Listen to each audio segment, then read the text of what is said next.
आज हमारे साथ सुप्रीम कोर्ट और इलाहाबाद हाई कोर्ट के मशहूर अधिवक्ता प्रशांत खाना जी हैं, जी जी। जिन्होंने यूपी अपार्टमेंट एक्ट और यूपी रेरा के कई सारे केसेस लड़े हैं।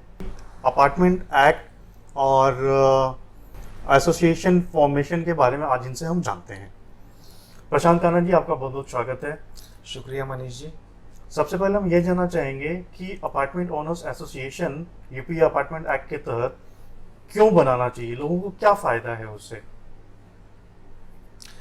जी, अपार्टमेंट ओनरशिप एसोसिएशन जो होती है, यानी कि अपार्टमेंट ओनर्स एसोसिएशन, पहली बात तो वो देखिए, उत्तर प्रदेश अपार्टमेंट एक्ट के अंदर एक स्टैचुरी बॉडी है जिसको सिर्फ उसी बॉडी को उस ग्रुप हाउसिंग का हैंडओवर दिया जा सकता है। उसके रिकग्नाइजेशन के दो तीन अहम स्टेप होते हैं। नंबर वन, कि वो या तो आपके कॉम्पिटेंट अथॉरिटी से रिकग्नाइज्ड हो या बिल्डर से रिकग्नाइज्ड हो। अगर कानून की हम बात करते हैं अपार्टमेंट एक्ट की, तो उसके अंदर नोएडा अथॉरिटी या फिर किसी भी कॉम्पिटेंट अथॉरिटी से रिकग्निशन की बात नहीं है। उसमें जो दायित्व डाला गया है वो बिल्डर पर ही डाला गया है कि वो अपने ओनर्स का एक एसोसिएशन बनाएगा और उन ओनर्स को उस एसोसिएशन का जो प्रबंध समिति होगी, यानी बोर्ड ऑफ मैनेजमेंट, उसको संबंधित ग्रुप हाउसिंग को हैंड ओवर कर देगा।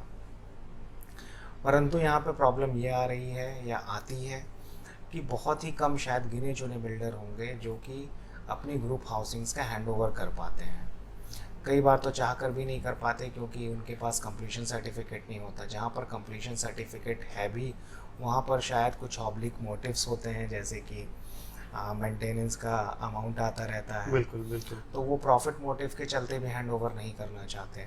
तो ऐसी समस्याओं का समाधान हाई कोर्ट इलाहाबाद ने दिया हुआ है अपने डिज़ाइन और जजमेंट में, कि अगर बिल्डर जो है एसोसिएशन का गठन नहीं कर रहा है तो आप गठन खुद कर सकते हैं। उसकी एक प्रक्रिया है। उस प्रक्रिया में आपको नोटिस बिल्डर को दे करके और आप अपने एसोसिएशन को कॉम्पिटेंट अथॉरिटी, यानी कि नोएडा या ग्रेटर नोएडा, गाज़ियाबाद, जो भी डेवलपमेंट अथॉरिटी हैं, उनसे एक प्रायर परमिशन ले करके और आप एसोसिएशन बना सकते हैं। और उसके बाद से जो सोसाइटी है, जो भी आपका ग्रुप हाउसिंग है, उसका जो रख रखाव है, यानी कि मेंटेनेंस, उससे संबंधित जितने भी डिसीजंस हैं वो सामूहिक रूप से आप लोग खुद ले सकते हैं, यानी कि जो रेजिडेंट्स हैं वो खुद ले सकते हैं। ऐसे पता लगा कि हो सकता है ₹2.5 आपका मेंटेनेंस चार्ज कट रहा हो सकता है मीटर से कट रहा हो, इलेक्ट्रिसिटी मीटर से। बहुत तरह के मनमाने तरीके होते हैं जो बिल्डर अपनाता है। तो इसको एक डेमोक्रेटिक फॉर्म, डिसीजन और इम्प्लीमेंटेशन को डेमोक्रेटिक फॉर्म देने के लिए अपार्टमेंट ओनर एसोसिएशन बनाया गया है। ओके। आपकी प्रॉपर्टी, आपकी जिम्मेदारी। जी। तो किसी भी सोसाइटी में हम अपार्टमेंट ओनर्स एसोसिएशन कब बना सकते हैं, मतलब अगर हम बात करें कि कितने रेसिडेंट्स अगर सोसाइटी में मूव हो जाएं तो हम अपार्टमेंट ओनर्स एसोसिएशन बना पाएंगे। जी, देखिए, एसोसिएशन बनाना तो ग्रुप का एक फंडामेंटल राइट होता है। अगर कहीं पर भी कुछ लोग हैं और वो एक कॉमन प्रॉब्लम या कॉमन सिचुएशन में हैं तो एसोसिएशन बना सकते हैं।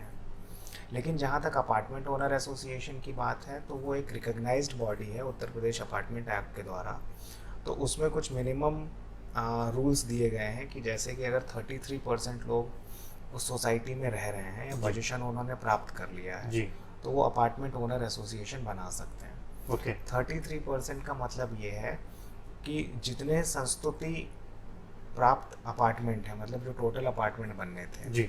उन टोटल अपार्टमेंट के अगर 33% लोगों का वहाँ पर कब्जा हो गया है तो अपार्टमेंट ओनर एसोसिएशन बना सकते हैं।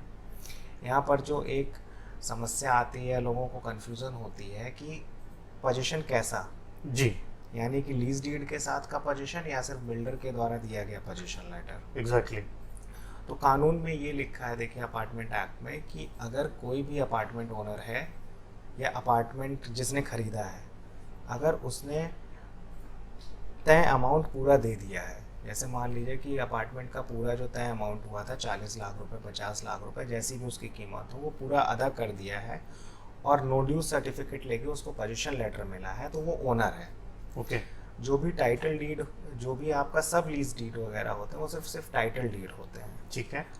ओनरशिप का वो एक प्लस एविडेंस होता है, लेकिन ओनरशिप आपका पूरा पैसा देने के बाद से आपके पास आ चुका है सेक्शन 8 अपार्टमेंट एक्ट के हिसाब से। ओके। तो अगर आपके पास पोजीशन है, नो ड्यूज सर्टिफिकेट है, तो आप ओनर हैं।